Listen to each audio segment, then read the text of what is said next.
I can't do this anymore. Left my past all on the floor. I've been trying to keep it moving, now we going north. Going up 2, 3, up 2, 3. Got this joy inside of me because I can't do this anymore. Left my past all on the floor. I've been trying to keep it moving, now we going north. Going up 2, 3, up 2, 3. Got this joy inside of me because I got the king. We've been really moving places, always on the low. I was shining in the tunnel cause I got the glow. People really hating and it really start to show, yeah. We gon' level up again cause that's just how we roll, yeah. Came in with the sauce, yeah. Learned out from the boss, yeah. I've been learning lessons from the struggles and the losses. Praying for communion for the races since we lost it. I done had enough of it for all the pain and cost anymore. Left my past all on the floor. I've been trying to keep it moving, now we going north. Going up 2, 3, up 2, 3. Got this joy inside of me. What's up, what's up, what's up, and good evening, Ram fam. So we're back again, continuing on with our Veterans Appreciation Series. This Monday, it is Veterans Day. So thank you to all my fellow veterans out there, as well as to the family members of those service members. I do not have a history fact to share with you this time.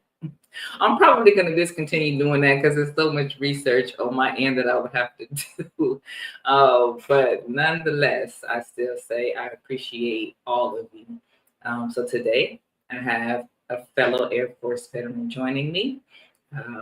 So I'm going to bring her right on in. I met her while I was stationed at Whiteman Air Force Base, Missouri. So welcome in, Veronica. Hello. Hi. So, Veronica, before we get started with our icebreaker, if you could just again introduce yourself and introduce where you are originally from, where you call home.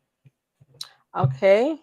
I'm Veronica Beck. I am originally from Chicago, Illinois, from the south side of Chicago. But I currently live in Southern California, in Temecula, outside of San Diego. I've been living here for many years, since 2008. So, All right.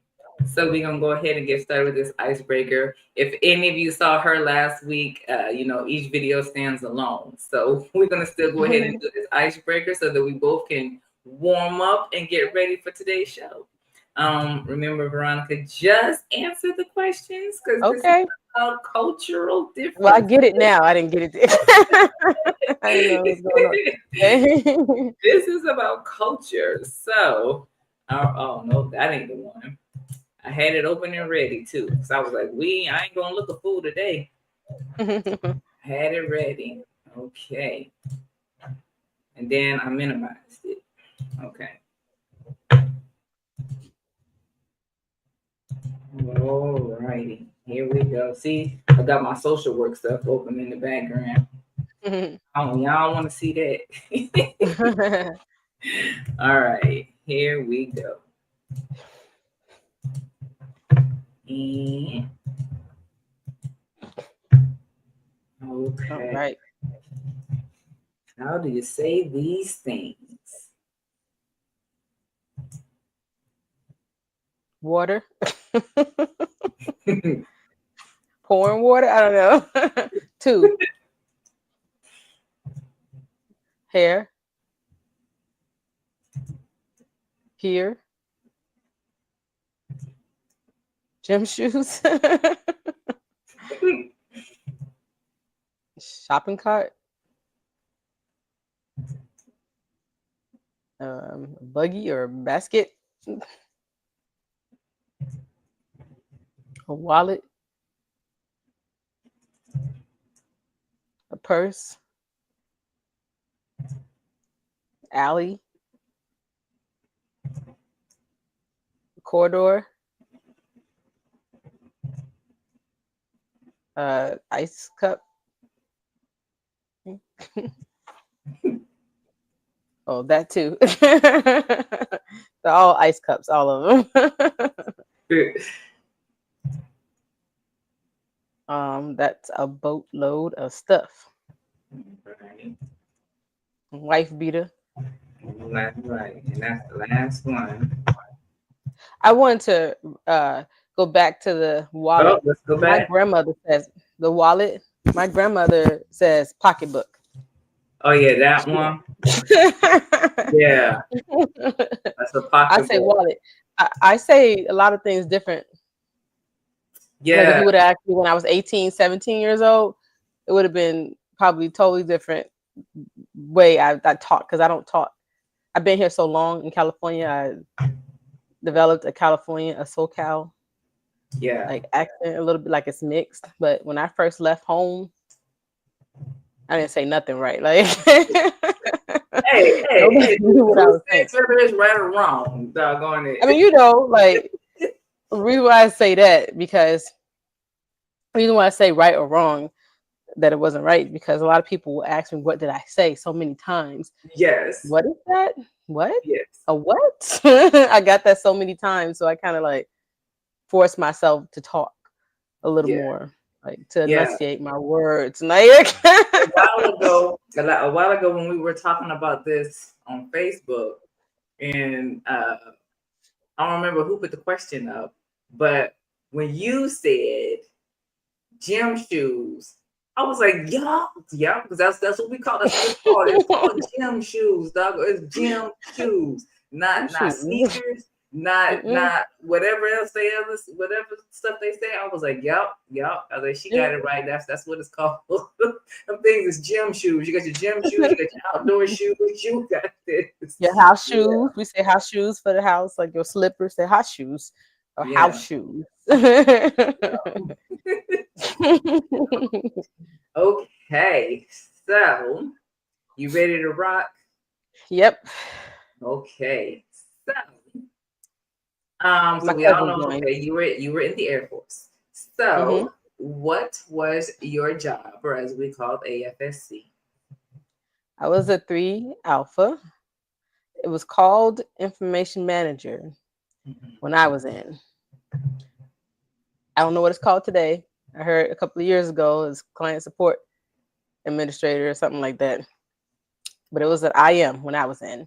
Yeah, And it was like an abundance of things. It wasn't like just one thing that we did. It was just, I guess, mostly administration and some IT, like very minor, minimal IT stuff. yeah. And how long did you serve? I was a Pop Tart, in and out. I only did one term. Don't let them define that. That's what people call it. They call it Yes, Pop that's Tart. what people call it. People. Okay, I've so always heard that. I've always heard people say Pop Tart. yes. I wouldn't let them try to stick that to me, doggone it, because Well, you say you personnel, was in it for a long time. no, Okay. back in tech school, because personnel is shorter than our school. So Hmm. I was like, no, That's they're the true. Pop Tarts, not me. I'm That's true. They do have short they're school. the Pop Tarts. So each branch's term is like different, and of course, way back in Hmm. our time, a term is different. So, Hmm. how long was your one term? How many years is that? 4 or some 4 and like 3 and some change, like 3 and 9 months or something like that, Okay, to be exact. okay. And did you have any family that served in the military? Like Yes, my majority of sister. us, your sister. My sister, yeah, my big sister went before me. Okay. That's the only family I believe, and my only family. And what branch was she? The Air Force as well. Air Force. Awesome. Hmm. What job did she have? Same. For real? And, Okay. Okay. All right. Keep it in there. Yeah. but she mostly served in the personnel function. Like she that's all she ever did. She didn't do all the stuff we did. She didn't Yeah. get moved around. She just stayed in like the orderly room, and she worked in like security forces in the admin, like in the orderly room. She always was in an orderly room. Yeah. Okay. Yeah. Hmm. Wonder how she liked that. Okay. Mhm. What made you decide to join the Air Force? Forcibly, I was forced to go. Mm, My mother, my mom okay. made me go.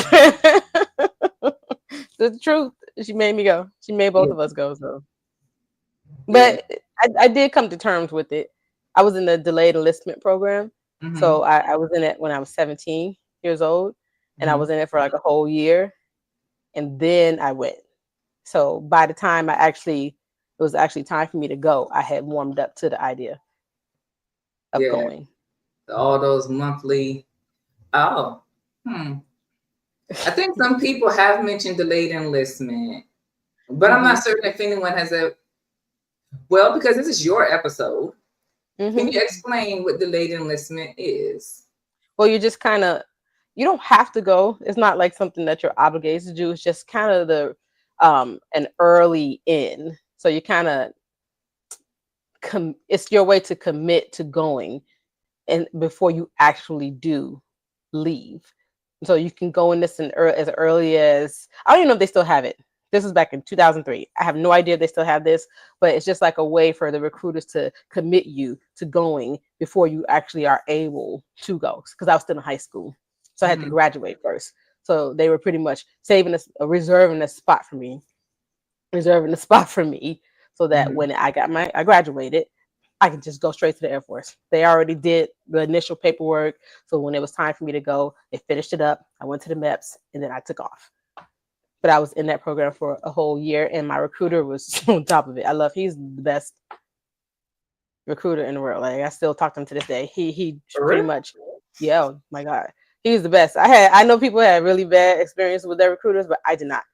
My recruiter was very honest and real and very nicest person you'll ever meet in your life. He's a very, very nice guy.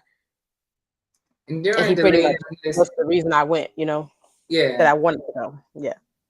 And during delayed enlistment, what do people do? We just hung out with each other at the recruiter's office. He took us to different types of military type functions. He kind of prepared us for what to expect in basic training, um, including working out.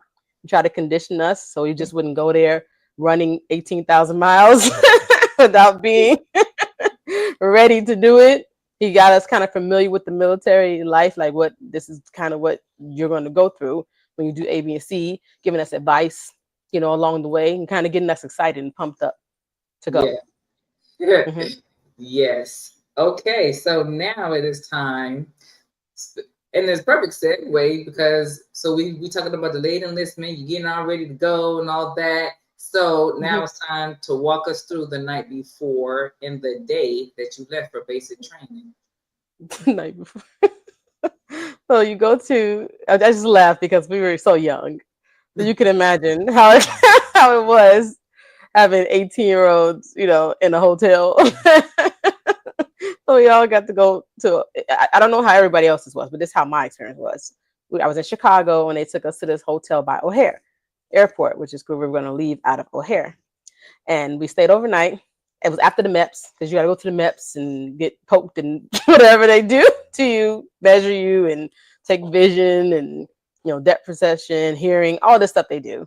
Just Mhm. examine you to make sure that you're physically okay to go. And I'll never forget this woman. I couldn't lift the weight or something I couldn't do. And she looked me dead in my eye and said, "You're not gonna make it." She was like, "You're not gonna make it." I was like, "Okay." I'll Do you never remember forget what that. you did to make her say that? I think I couldn't lift the weight or something. I was just like, "I'm not lifting that." Like, she just looked me in my eye and said, "You're not going to make it through basic." And I was like, I wish I could find her and tell her, like, after I made it through basic, like, "Ha, I made it." But anyways, and like we took our depth perception test, and they kind of eliminated, things you could and could not do. But I couldn't be a pilot because I have no depth perception. Like I just I couldn't see it. The things coming at you, I was like, I don't see anything. They're all in a straight line to me. so, so I could never be a pilot. Basically, that's what they told me. I was like, oh, okay. I don't want to be one anyways. But things. But after the MEPS, we went to the hotel, and I remember we snuck out because you're not supposed to leave once you're in the hotel. And I laugh because like you're telling kids not to leave, but we did. We snuck out like the window and went to McDonald's. So I remember eating the McFlurry.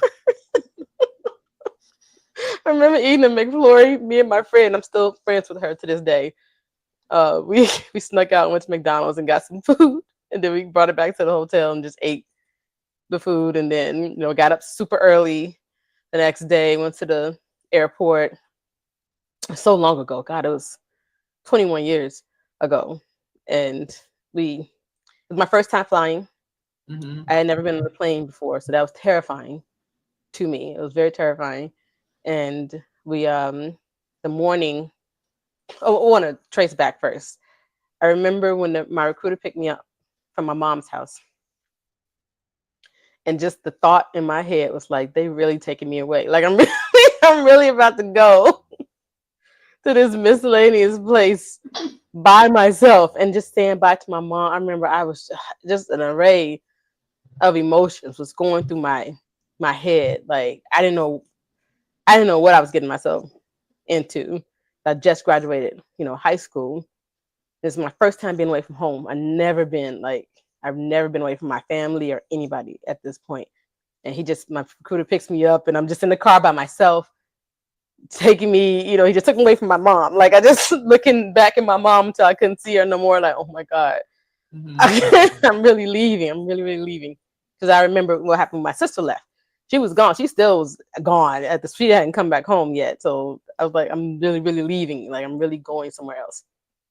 And then when we got on the plane, the day we left for boot camp, we were waiting around for a long time. And then as soon as you get to Texas, the whole dynamic, the whole vibe just changed. Like it went from we're talking and having fun and being bubbly. And then you get there, this is just militant, like immediately. As soon as you get to the airport, nobody has a smile on their face. And it's all serious. And I'm just like, what's wrong with them? Like, what's wrong with these people? It was like, want to action for those people. Like, it's so like, because since we were in, like, after you actually get in, you see it's kind of like not what you thought it was. When you first get there, you're like, this is serious. they're they're really serious, but you realize it just it's not really them. They're not really that. Well, some of them kind of. Some of them are really like that, but a lot of them aren't. They're just kind of putting on that serious role to kind of shape you to into becoming a serviceman. So it was all serious, and it was just like, what the hell? I just was crying. Like I just remember crying a lot. I cried a lot. Yeah. How soon after graduation did you leave? Immediately. Like I graduated in June. I was in basic July 15th. Oh, okay. So July, like the next month. Okay. I was gone. So it wasn't that much gap in between graduation and I didn't go to my high school graduation, but when I actually, was done with high school and when I started the military, it was very quick. And like I said, I was in a DEP. So they were ready, they were ready for me. It didn't take long for me to go. Okay.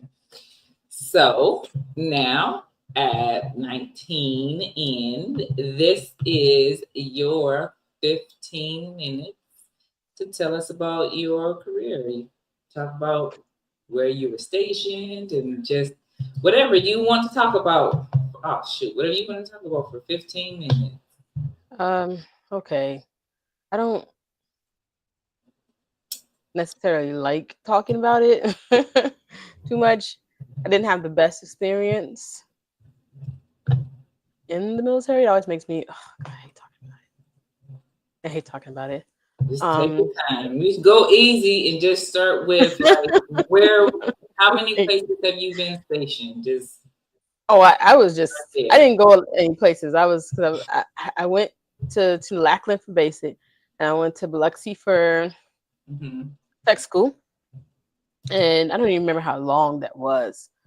I think so. I think it was 8 weeks because long. this were the Pop-Tarts. So I think they stuck with like 5 to 6 weeks. I think we had 8. Yes, when we were basic training was only 6 weeks and 3 days when we were in. I think it's longer now. It was only 6 weeks and 3 days, and so I went to there, and that was fun being in Texas. I'd never been, and then I went to Biloxi. We drove, okay, like a bus to get there. They don't do that no more. I think they fly. They made us ride in the bus for hours. Like we took that bus through Louisiana. Like it was, man. I envy the people now because they get to fly. We did not fly. We drove. We took a bus. But anyways, we took the bus there, and we're in Biloxi, and then it was like a culture shock to me. The whole experience for me was, even though my recruiter did his best to kind of prepare us, I feel like you can just never really be prepared mentally for what you're going to experience, especially if you're not a conforming type of person. Like I wasn't very conforming to that military life. It's a totally different life, more than I thought that it had to be. I didn't realize how much I would have to change as a person to kind of adapt to that environment, because you really have to be a particular person or accept things that you wouldn't normally accept so you can survive in that environment, so you can succeed in that environment. You have to be a particular type of person to do that. And I didn't have a good experience because I wasn't that kind of person. It wasn't for me. I was never even, you knew me. You know how my personality was. I was very free. I was very like on my own, walking to the beat of my own drum. And I've always been that way. And it was like hard for me to turn that off. And I feel like even when I tell other people about my experience, it was just that base. I was at Whiteman, by the way. I was Whiteman Air Force Base in Missouri. And I was in a 509 communication squadron. And that was the only base I have ever been to. I never went to any other base. And and I would tell, others about my experience. And even like I had like a book of paperwork. Oh my God, because they let you take it with you. I let people read it, and they're just like, you got in trouble. Like they couldn't believe it. Like some of the things that people would write, they could not believe it, that I would like get in trouble for simple, silly things like that. My sister's like, even she was reading like, girl, if you were on my basis, I would never, you would never got in trouble for that. You would never got in trouble for that. You would never got in trouble for that. And I mean, I know why, it was because I was so, like mouthy. Like I just didn't like how they talked to us. Like I just couldn't accept it. And other people were so like comfortable with being condescended and spoken down to, and I was never comfortable with that. And I just felt like it was just unnecessary to speak to people in that way. And I would say that to them. I would say it to them all the time, and I think it pissed them off. Like I think it made them so angry that this, no striper or one striper or how many stripes I had would come and tell a chief or a master sergeant to stop being disrespectful. Because I would say that. Because I didn't see rank. And in the military, you have to see rank, right? Like you can't go through the military and not see rank. You have to see it. But I did not see it. I didn't see it as an excuse for you to be a dick. Excuse my French. But I didn't see that as an excuse. And I would just say it. Like you being, an asshole right now to me. And they would get so upset. I've had people throw stuff across the room because they were mad. Because I was asking for respect, and they would get angry because I'm asking to be spoken to respectfully, and they would get so mad. And silly me, I know better now, But silly me being 19 years old, I'm like, what's his problem? I just told him stop talking to me like that. Like, why is he so angry? And I was just, it kind of shaped my experience there. But I think it was a race thing out there. I really do. I feel like that base was very, um, it was some prejudice and some racism going on as well. Because I had experienced, I don't know if you remember that. I don't know if I can say names, so I just not refrain from saying names. I think some people have said names and some people have not. So it's well, I'm gonna say it. decision. His name was Cherry. You remember Sergeant Cherry? Because you know these people too. Oh, you remember him? Yeah. He called me in the office one time to talk about. I don't remember what he's talking about, and he told me to my face that I don't have to act like a ghetto black girl from Chicago. He said that to my face, and I went to MEO and reported him. They didn't do anything. They did nothing. They let this man call me a ghetto black girl, and they did nothing to him. And this woman I went to talk to was a black woman of MEO, and they told her she didn't do anything, and she just was like trying to explain to me. I forgot, like it just, I kind of tuned her out when I heard her trying to explain. I'm like, there's no explaining. He said something racist to me, like, you're MEO. I'm telling you, this guy said something racist to me, and she's not doing anything about it. But anyways, but that was, I mean, I get really emotional talking about it because it was just really horrible. Like they were just really bad to me, horrible to me. But I kind of, try to think about the bright side of it, all the friends I made, because you make a lot of friends from all different walks of life. People you never even, I had never been out of Chicago, really, my whole life. Maybe to Indiana once, but just like to visit.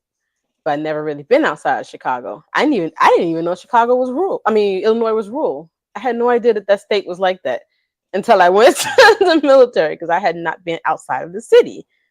And when you go to the military, you meet all types of people, and you make friends with people you never thought in a million years you'd befriend. So that's like the positive of it, that you meet so many people, and you meet sometimes lifelong friends. I have people that I'm still friends with to this day. We've been friends since I met them on the base all the way until now. And so that's the one thing that I try to hold on to that and try not to focus on the negative too much, even though I never really let it go. It makes me emotional. I'm trying not to. I don't want to embarrass myself. And it makes me very emotional. Want me to help you? You want a lifeline? Huh? I said, you want a lifeline? You want me to help you? How are you gonna help me? I can help you because you still got 2 minutes 44. I got how many? Till minute 44. You got a lot of time. Oh man. I told you I don't really have a lot to say about it. Is there anything particular? No, hey, you don't have to go 15, but I can help you. I can help you. Okay. Cause it's I just let me see, what else can I say about it without it just, I guess the experience traumatized me. I would say that it traumatized me because I had never been treated like that before.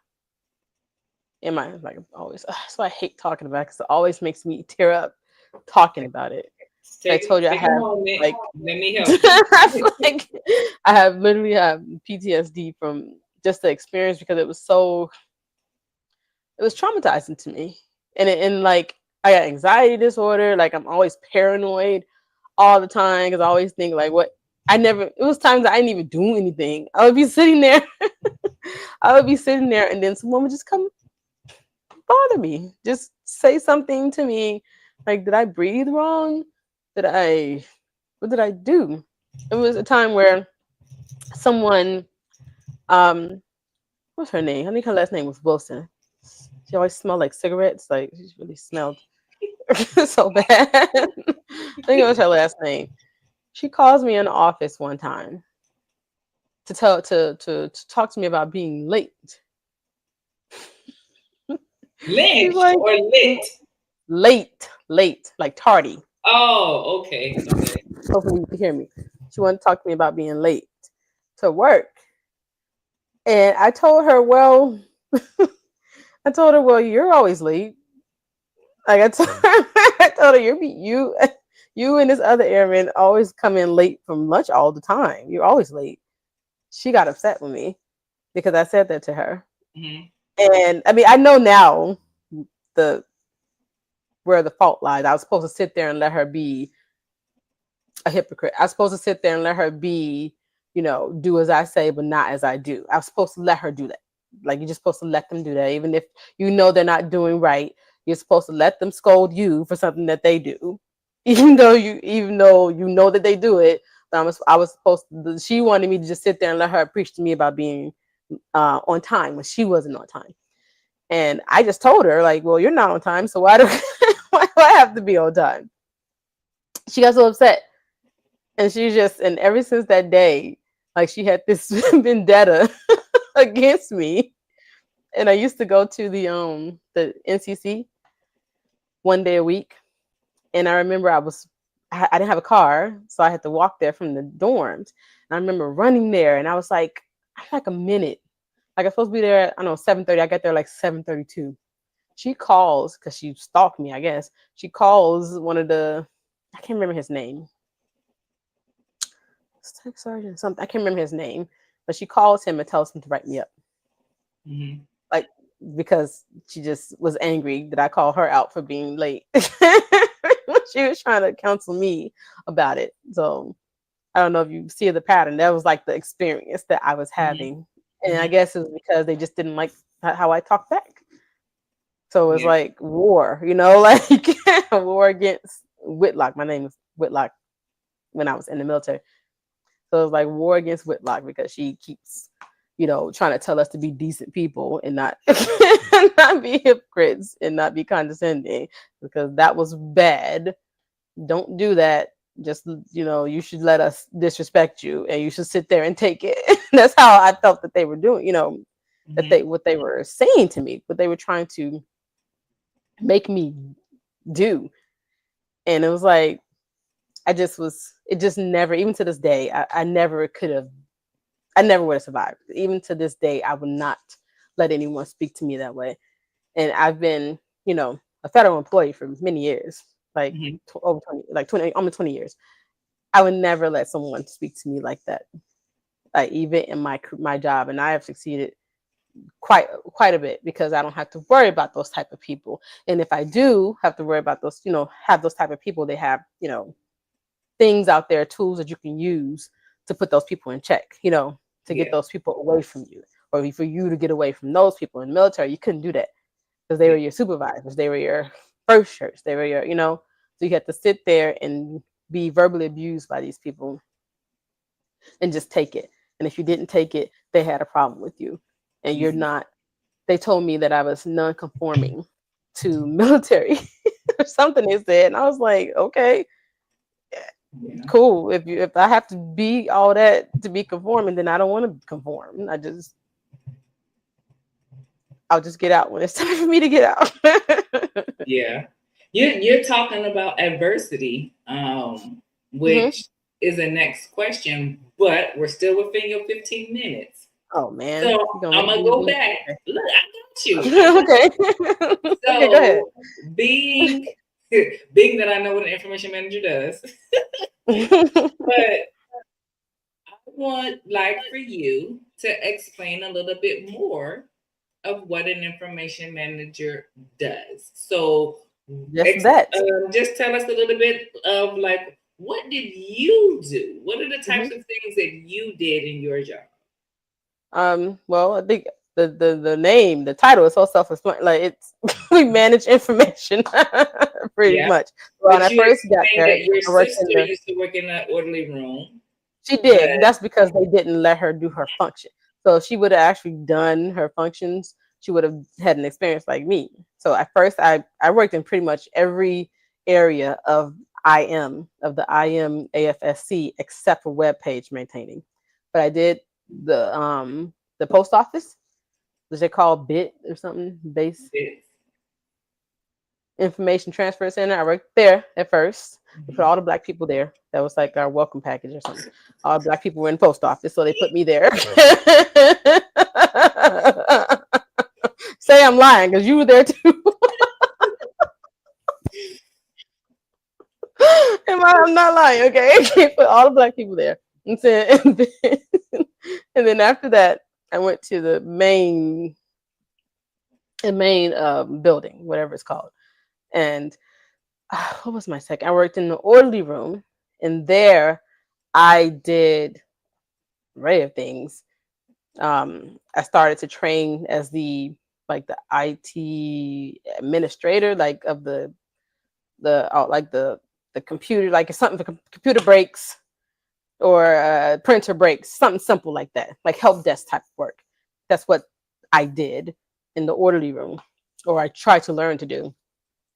And nobody taught me, FYI. No one taught me. I never had.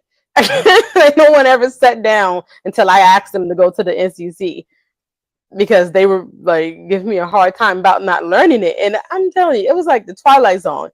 I was like, how are you getting mad at me for not knowing how to do something when who's teaching me? Like, no, no one's over here teaching me how to do this stuff. You think that one class I took in tech school, or that one class I sat in, that was enough? Like, no one's actively sitting here teaching me how to do this stuff. I don't learn that way. I need hands on. I need to see someone do it constantly before you just give me a computer. And we had them old computers. We had tower cases where you had to take it apart and change the hard drive. Floppy disk. And floppy disk. And just to expect me, I'm telling you, I felt like this can't be a real world. Like this, because it's like nobody had any sense to me. And it was like, y'all can't be this daft. Like, come on, it's common sense. You have to train people. And they sent me to this lady, Sergeant, what was that lady name? Tafola, Yeah. something like that. And she was oh my God. This woman, I sat there with her in the other building where the records managers sat, and she trained me. Okay. And she made up a story and said that I would play around with Krishma during training. And she's saying that she sat there and let me go and fool around with my friends, and she just sat there and watched me do it. That's what she said that she did. I was like, why would you say that? Like, anyways, it was like stuff like that. Like, why would you lie about that? But anyways, I did that in the orderly room. And then I would help out the security manager. I would help out the deployment manager to hand out like the bags and stuff when people need training. Mm-hmm. Security manager, I would help her with the badges, the line badges, to help people get their line badges. And then I was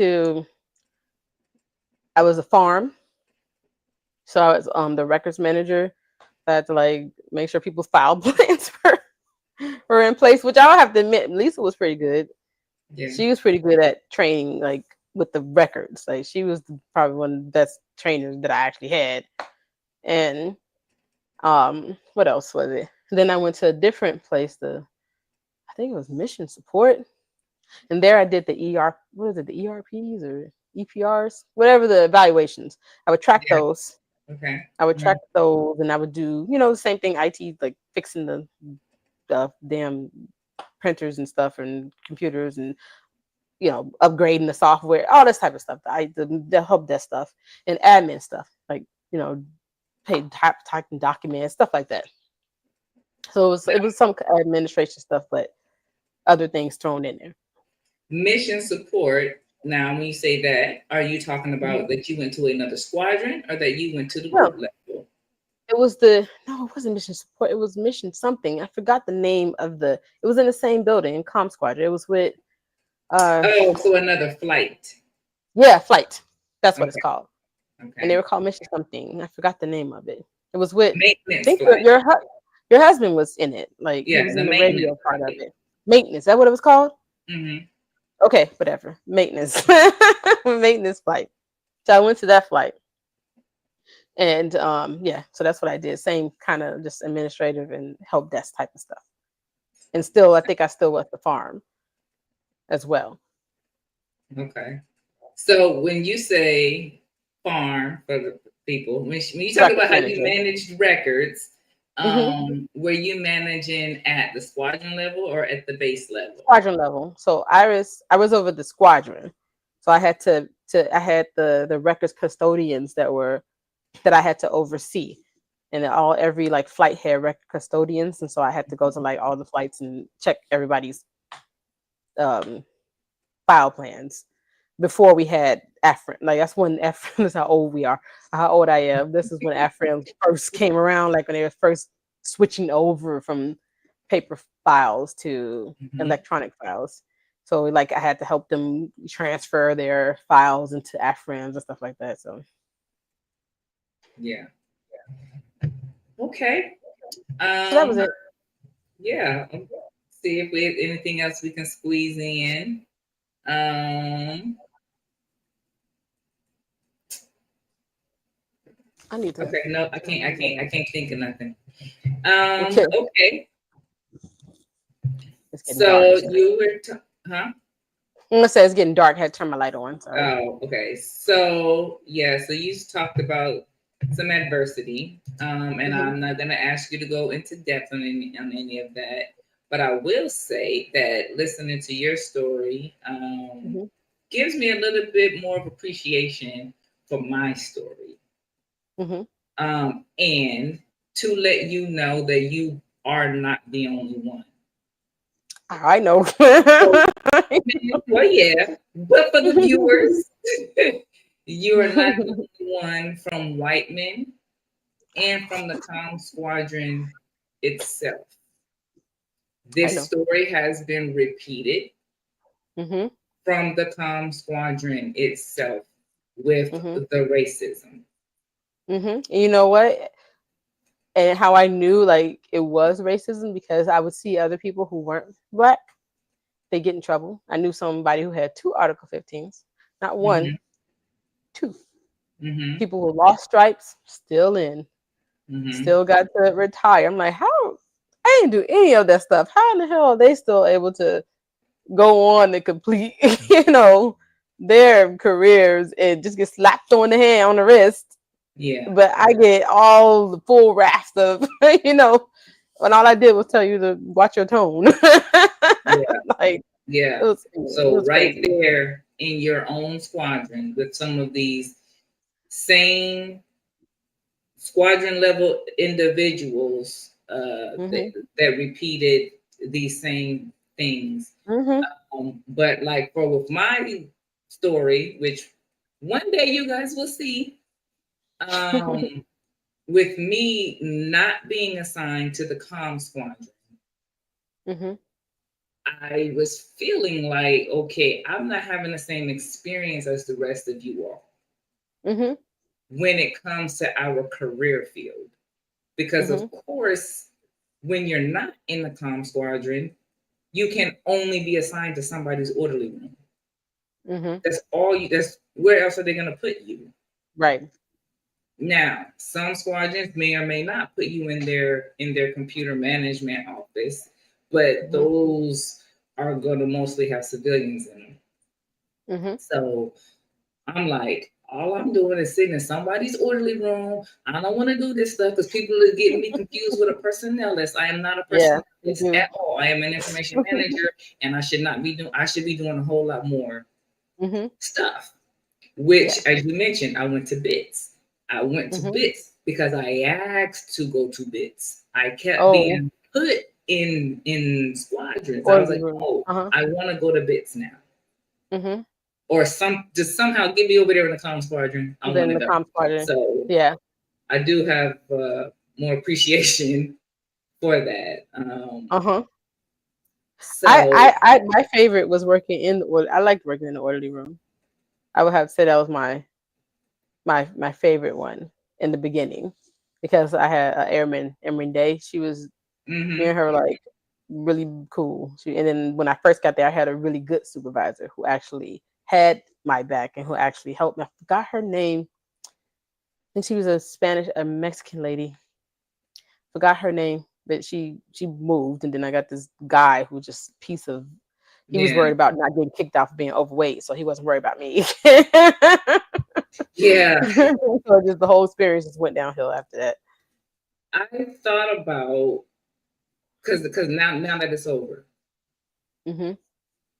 that you don't have to act like a ghetto girl from Chicago. And Yeah, the that's what he said reason to me. why I think the reason why nothing happened with MEO Hmm. is because he didn't actually call you that. But he He said did. you have to act like that. Of course, that's how Yeah, we're but going to why say make that it, and type of that's how we comment feel it, though? and that's probably how he meant it. I feel But like it shouldn't be a legally, technicality.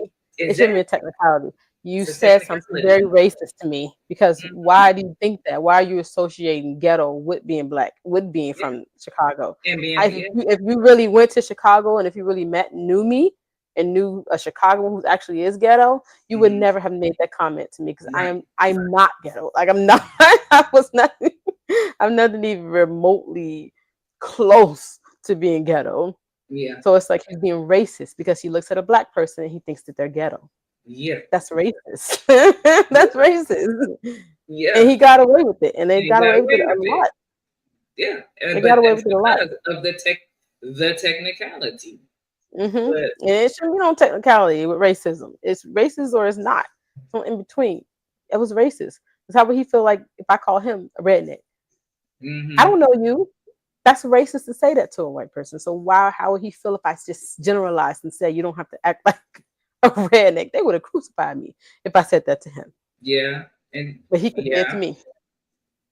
Um, then also, so but also too, I do want to thank you Mhm, for sharing your story, right? Because this mhm. people do need to hear this, and And it's just my base because other bases have better like they don't yeah, even they couldn't even fathom the stories maybe, I would tell them. Like yeah, maybe, but like they I couldn't even said, fathom it. there are other people who've been here who were at Whiteman and who were in the Palm Squadron who have had very similar experiences. Hmm.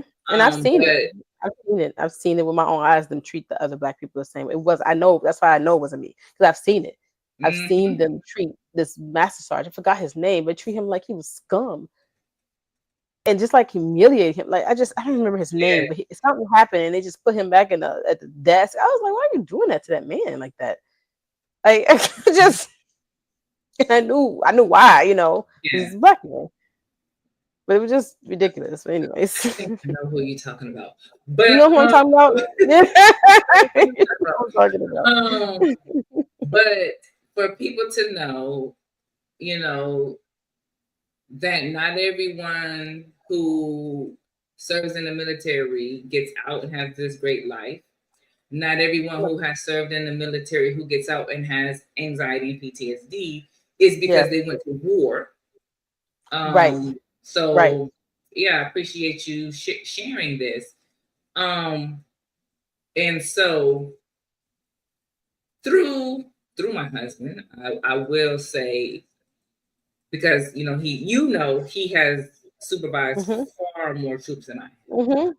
When Mhm. you say that you believe that what you were supposed to do was have just taken it and let them tell you what you did At wrong. that base, and I'm only talking about these Yeah, particular yeah, people because other people have different experience. They don't have to deal with that. They can speak their mind at other places, but this particular place, that's what I feel like. That's what they wanted me to do. yes. Those people. Your personality and the things that particular squadron with those particular leadership people and Mhm. your personality and the track record that you had, Mhm. comparing also with my husband and a particular person that he supervised who was Mhm. dealing with similar things, Mhm. it comes down to your supervisor and individuals Supervisor. supervisor, Yep. because my husband wasn't playing them games with the truth that he was given. Mm-hmm. It's like, no, you guys are Mm-hmm. not going to treat this particular person that way. Mm-hmm. Like, no, we're gonna take the time and we gonna find out what's the real truth, what's really going on, and we're gonna give this person another a fair chance. So, Mm-hmm. but my husband too. He's also one of them people where it's just like, it's not gonna tell me something. So, but Mm-hmm. yeah, I feel like if Sergeant Guyton wouldn't have left, that she abandoned us, but she would, I would have had a better chance. I used to call her even when she was gone, and she used to call them like, "Where are you messing with? Why are you messing with Whitlock?" yeah, I didn't. I didn't. I mean, like in the beginning, it's like when she first left. yeah, Because I mean, she wrote me up too, but it was for justifiable reasons. It wasn't for just because she had a vendetta, and she would actually talk to me. It wasn't. She didn't have a nasty attitude. It was never that. It was always like a lesson there, and she wants to mhm. make sure you understood the lesson. Why you know Sergeant Guy. You know how she is. For a lesson. Keep up my head. You Um, know how Sergeant Guy is. But I appreciate that. Like I appreciated that, and that's why I still would call her afterwards and tell her everything. Like they're doing this, they're doing that, and yeah, she'll call like Sergeant White or somebody like, "What's going on? What's going on with Locke?" But yeah. yeah. So we're gonna move to pretty easy, I think, for you. Mhm. Is what is one or a few changes that you think that the Air Force or the military can do to make it more bearable today? I think they are doing it. From what I'm hearing, that it's Mm-hmm. just not the same as it was 20 years ago.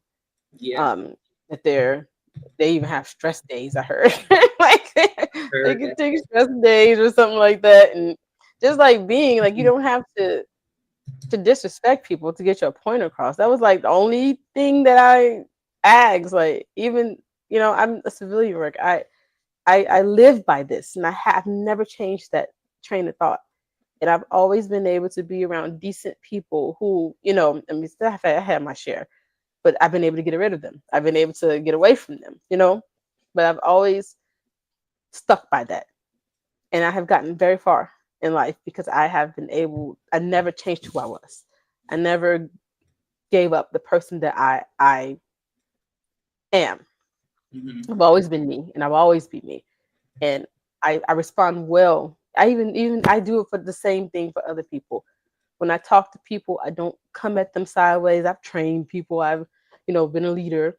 I've always talked to them with kindness because you get a better response when you come at people properly versus you talking crazy to someone because they're like me, they're gonna give you the same energy that you gave them.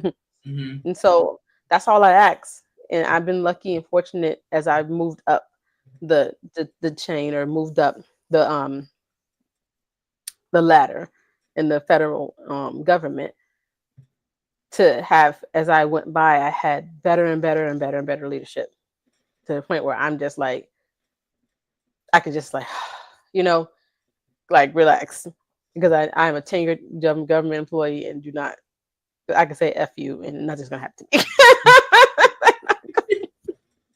I might, Good. I might get slapped on the head, but don't talk to me like that. But Yeah, I haven't had to do that. I've had to do that in a very long time. So I've been very blessed yeah. in that sense.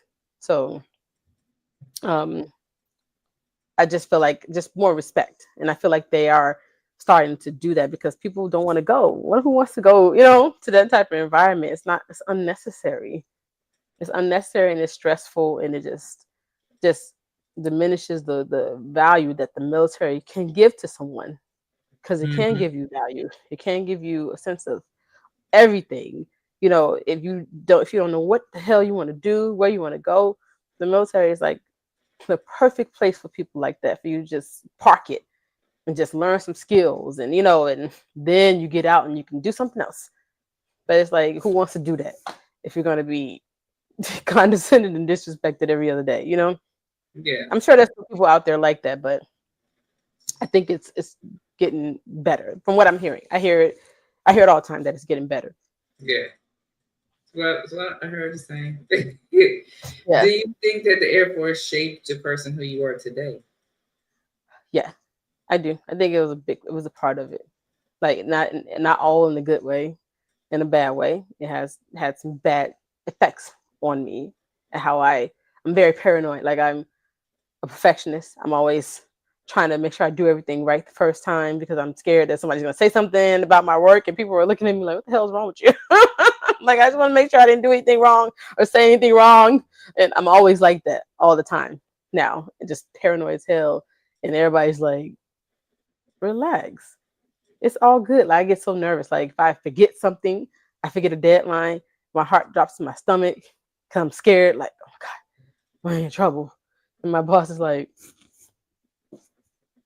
do when you get like, and I just don't expect this from people. And then, it's been like this for a long time. People have Yeah. been very soft and gentle, but I still, like in the back of my mind, just think Yeah. I'm going to get in trouble or I'm going to, something's going to happen to me. It's just always in the back of my mind all the time. So that's how it's like affected me negatively. But because I'm very hard on myself, like contrary to popular belief, people think that I'm so, confident and strong, but I'm very insecure when it comes to like my like just doing things right because I always want to get things right. I always want to do things right, and when I just want it to be, you know, I want people to like me and to to think I'm dependable, all that stuff. I always think about that stuff. So I always like want people to feel that way about me that they can count on me. Yeah. And so it's like if I feel like I do something that's gonna make you not believe you can count on me, I get really like nervous Yeah. and anxious about it. So, but it semi helped because I do work hard, so I get I get rewarded for it. But there's like I stress out so much working that hard. I'm Yeah. always working myself. So Because I mean, you were young. Those were very formative mm-hmm. years. It was. Very and first time away from home, and we really believe like you can't do that. You can't go nowhere. You can't do nothing. You're stuck. You signed this contract. You got to deal Yeah. with. So It was like a prison. That Akon song was my favorite song. Locked Up. yeah. that was my favorite. That was my favorite song back then. They won't let me out. Only way out of this is like getting in trouble or waiting until your time is up. So I mean, it makes sense. Like it doesn't matter how long ago it was. It makes sense. Mm-hmm. Yeah, I think working for the DOD didn't help. Like it kind of because they're so how DOD is. I worked for the VA, which is very, even though it's not DOD, it might as well be. Like it operates just the same way. There's a lot of veterans there, and some of them are retired, so they are still stuck in the military mentally. So they act like it, and so you just don't feel you can't distinguish between. Am I in the military? I should feel like I should. I worked for the DLA. I felt like I should put my uniform on when I worked there. Like, I feel like I should literally put my uniform, my boots on to come to work because it feels like I'm back in the military here. I hated that place. I had such a hard time there because that was one of the places that really felt like I was back in the military. So I struggled in that place. I struggled hard because it felt like deja vu. There was crazy people. The Navy, some of them commanders was something else. A lot of them were nice. Some of them were something else, and the civilians were even worse. The worst place I ever worked at. And after I went to a different Navy place called NIWIC, Naval Information. It's NAVWAR now. It used to be Space War, but they took space away, and now it's just NAVWAR. So I went there, and there was a lot of civilians. Most of them were not military, and I was like, "This is my home." Working with people who just weren't military. military. I was like me. It was me and maybe two other veterans in that whole office, and I felt that I prospered, like I flourished better in an environment where it wasn't that much military people around me. And even I work for the Forest Service now, same thing. Like I mean, it's a lot of Air Force veterans where I work at now, but we're remote, so I don't have to see them. I could just, I'm in my house. I don't have to go in the office or anything like that. So I just feel like even though I worked for the government, it's like better when I didn't work for DoD, if that makes Mhm. and so or worked for a DoD agency that was very civilian heavy. That was the best one, the best experience that I had to not be around so many military people or retired people because some of them just can't let it go. Like they just they just like you might as well just go back in because you just still acting like militant. I can't explain it. Yeah, militant. So that's what I was gonna say. Do you think it's like because they're like rank thing and structure and how they Yeah. talk to people? I've had people say like they'll put their grades in their email Yeah. and just like I'm a GS this. And then I'm like, okay. So like what does that mean? Like they just so stuck on it, So very stuck on that hierarchy and that, I'm up here, you're down there mentality. Even Mm-hmm. though we're civilians, like it's not, it doesn't work that way out here. Just you have to chill out and leave that stuff where you left it. When you're retired, just let it go. Some people have a hard time and others do it beautifully. I've seen both ends of the spectrum. Some of them are usually Marines. Oh yeah, the Marines. So because you've said often about pretty much rank not really mean anything. We're people. People are people. Mm-hmm. We're people. So were you raised like that? Like, did you have a voice in your household? Hmm. Yeah. I didn't like when I was younger. No, when I was a kid, my mom kind of she disciplined us when we were children, but it wasn't that much. It was like get us in line, and we were always known as the respectful children. We always respected our elders, our adult, whatever, because just what our mom instilled in us. But as I got older, she used to always tell us this all the time, which I think is people need to stop telling their kids this. You're not grown. When you're grown, you can do whatever you want. Type of thing. I think that's a horrible thing to say to your kids because we Mm-hmm. believe it. When we get grown, we believe we can do whatever we want. And that's what I always told myself. I'm an adult. I can do what I want to do. You're not going to tell me what to do. My mom told me for years that once I turn 18, that I run the show in my life and I get to do what I want to do. And you're not going to tell me what to do. So that was kind of not that I didn't mind being told what to do. It was just how it was Yeah. said to me. I Yeah. never, I just never like to be spoken to like that. It just always bothered me. It always Yeah. bothered me because it's like I am an adult.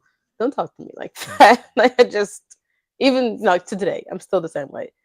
I just don't like to be talked to a certain way. I just think it's unnecessary. I So think I don't do that to people. I think being able to find a balance Hmm. because that definitely is said in the black household, but Hmm. also in the black household, like for myself, Hmm. we don't have a voice. So I was Hmm. raised to just do as I was told. I don't ask Hmm. questions. So Hmm. being in the space where there's authority and I don't question, Hmm. that was easy. Hmm. Because Oh, well, I already when I know I got don't older, question authority. mhm. When I got older, it was different for me.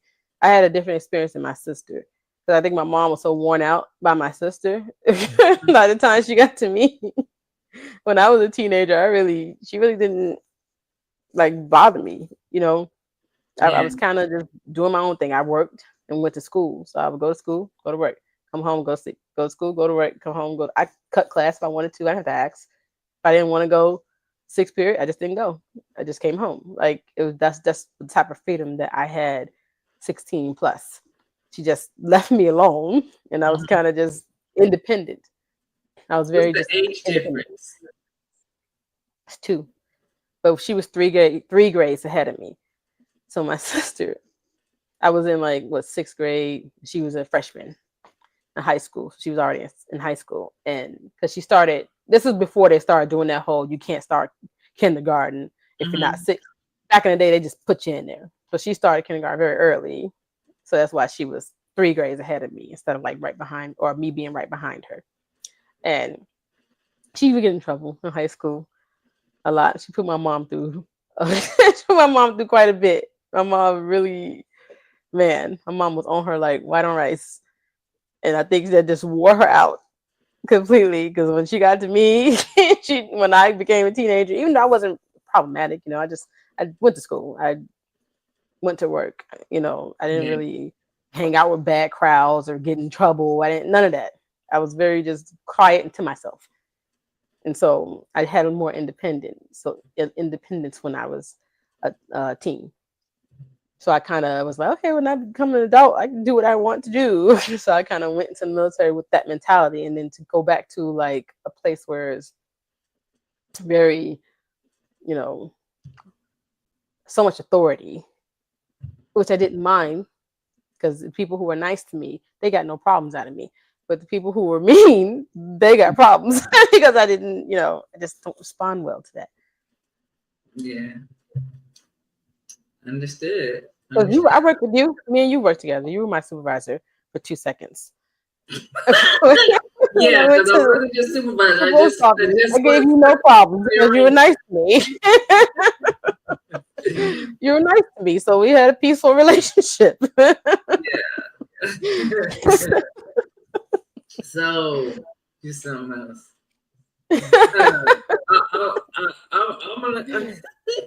So, y'all, I asked her to talk to you all about the military uniform, but we about to wind down.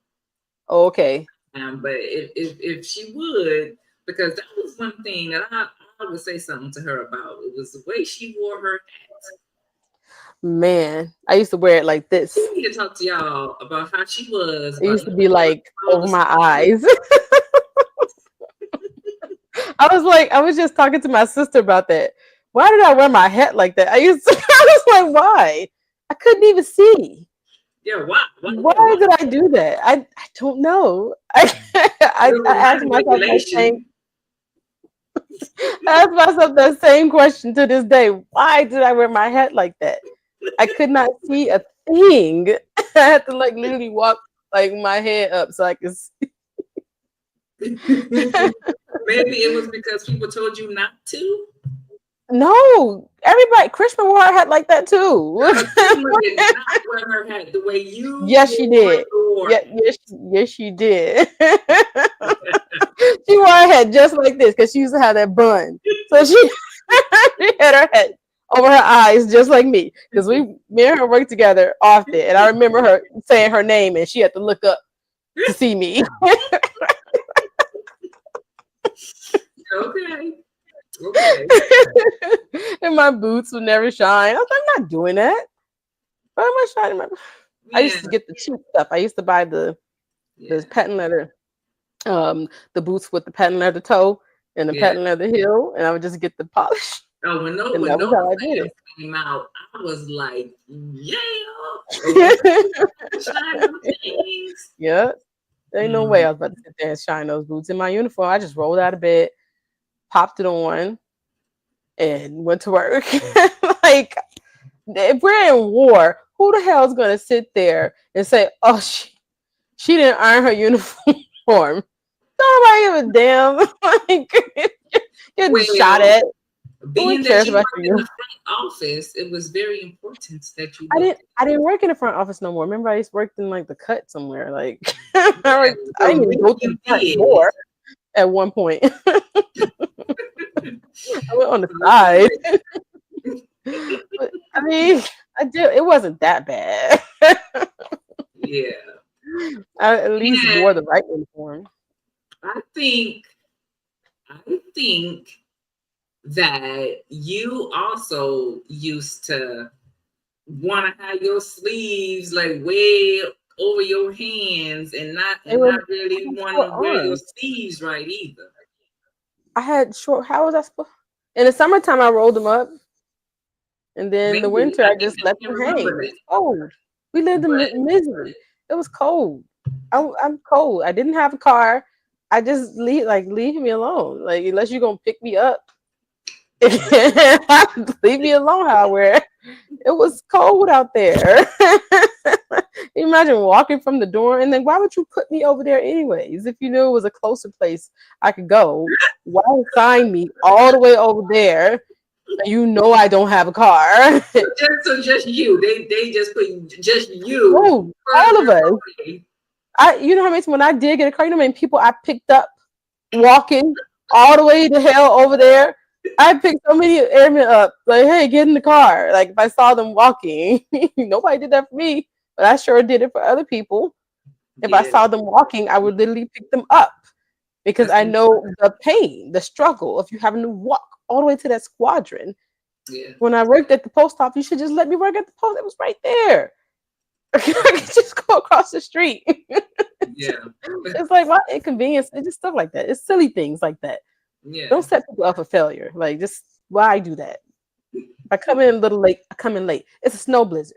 Like how do you like why I gotta leave out 50 minutes early? Like just to get like come on. It's like silly thing. Yeah, yeah. It was just so stupid to me. I just anyways. Very Illinois, whatever, same code. I but for real, but I was pissed. My sister got California. Why didn't I get California? It's like, why you send me there? I cried. I never even knew Missouri existed. I didn't even know where it was or what. I Oh, only knew because talking. Nelly came out, and then I was like, "Oh, that's Missouri." Okay, because Nelly is it gonna is it gonna be there? I never knew it existed. Silly, silly, silly, I silly. cried. Yep. Okay. Okay. All right. So what will you be doing for, because we winding down now. hmm What will you be doing for your self-care? Um. Well, self care. I go to therapy when I need it. I just try to not take things so seriously. Mhm. Only things that need to be taken seriously, take it seriously, but it's constant every day reassuring myself that it's okay. I don't talk about the military. I did it for you. I did it for you.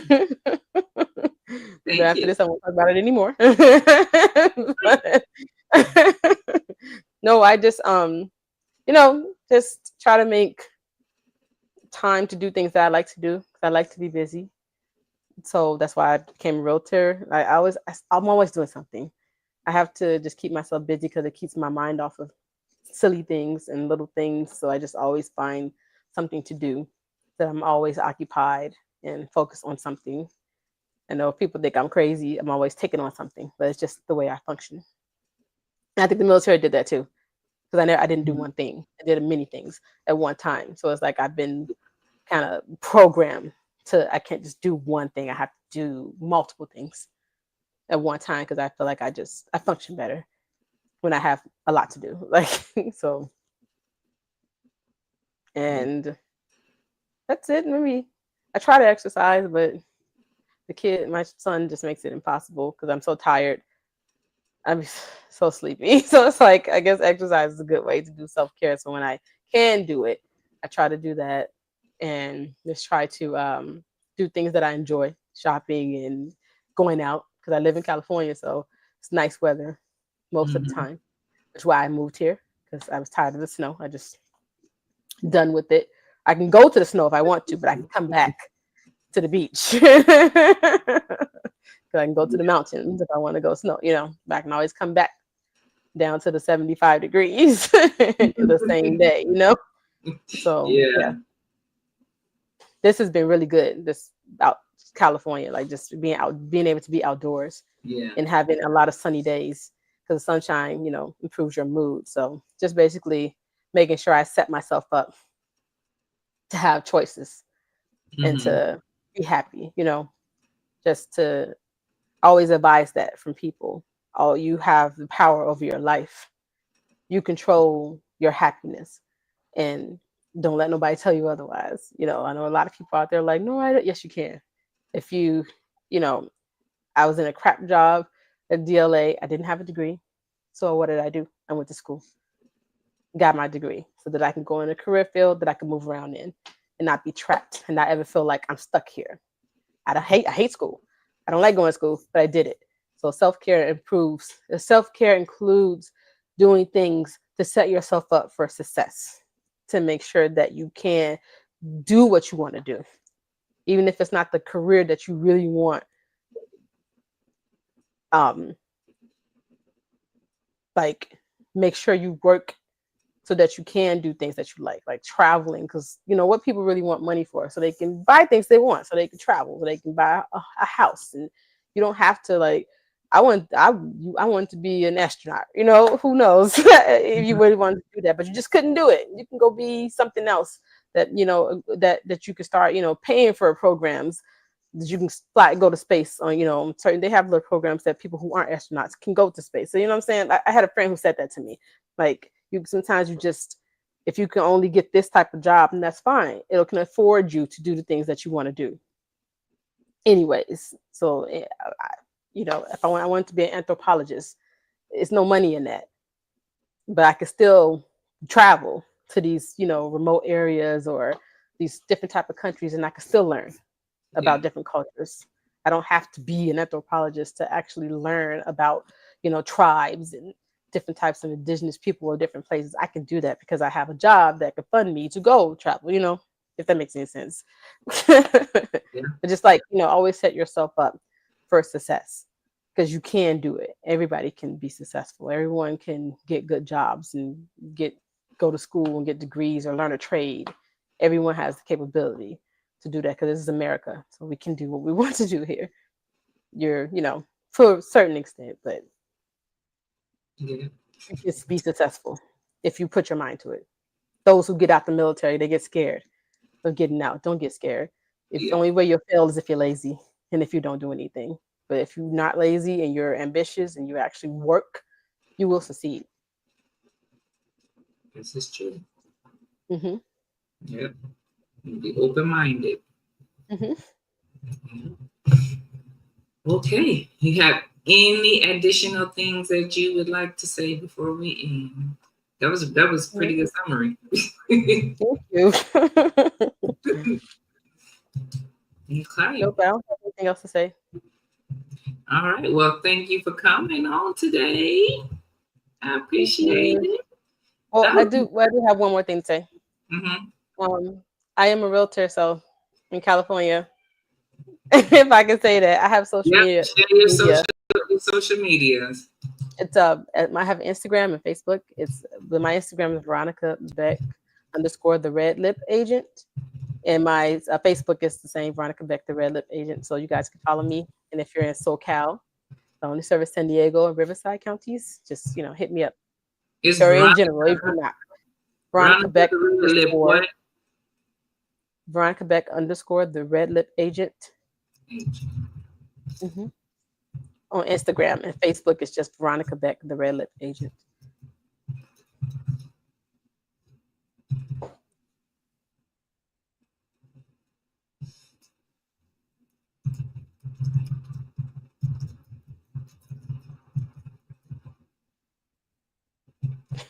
I believe Amir said that's the hat gang was nasty work. I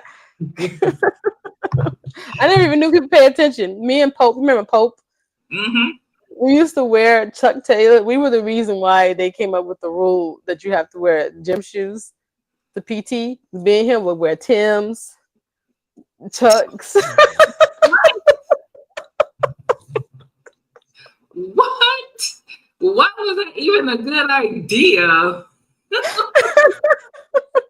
We wear Timberlands. We be running around the base in our Timberlands. Yeah. See, I missed out on all that, right? Because I was in another squad. Chuck Taylor. What And then it was like you have to wear your proper running shoes. I was like, oh, dang it. Where's he from? Pope, Yeah. Virginia, I believe. I think he's from Virginia. Um, he was cool. dude. He was funny. I loved Pope. Pope was great. All right. Anyways, Thank you again for coming on. Go ahead no and problem. outro. The rest of y'all enjoy y'all's weekends. I know I'm gonna be out there trying to get my veteran benefits as much as I can. Me too. Thanks to everybody else. Oh, you know what? I didn't ask you this question last time, so I gotta ask you it this time. Okay. So if you were serving us breakfast at your house, are you giving us pancakes or are you giving us waffles? Pancakes, probably. Okay. I make the best pancakes, FYI. So if you ever visit, I'll make you some pancakes. The pancakes it is. All right.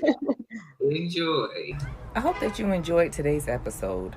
I would like to thank my guests for joining me, or simply thank you for watching the pre-recorded episode. No matter what your birth order is, how you self-identify, and whether you like pancakes or waffles. If this is the first time you're hearing it today, I want you to know that you are loved. You were put here for a purpose that only you can fulfill. Until next time, take care of yourself. Be sure that you like and share the videos, subscribe to the channel, and hit that notifications bell. This is RealRam out.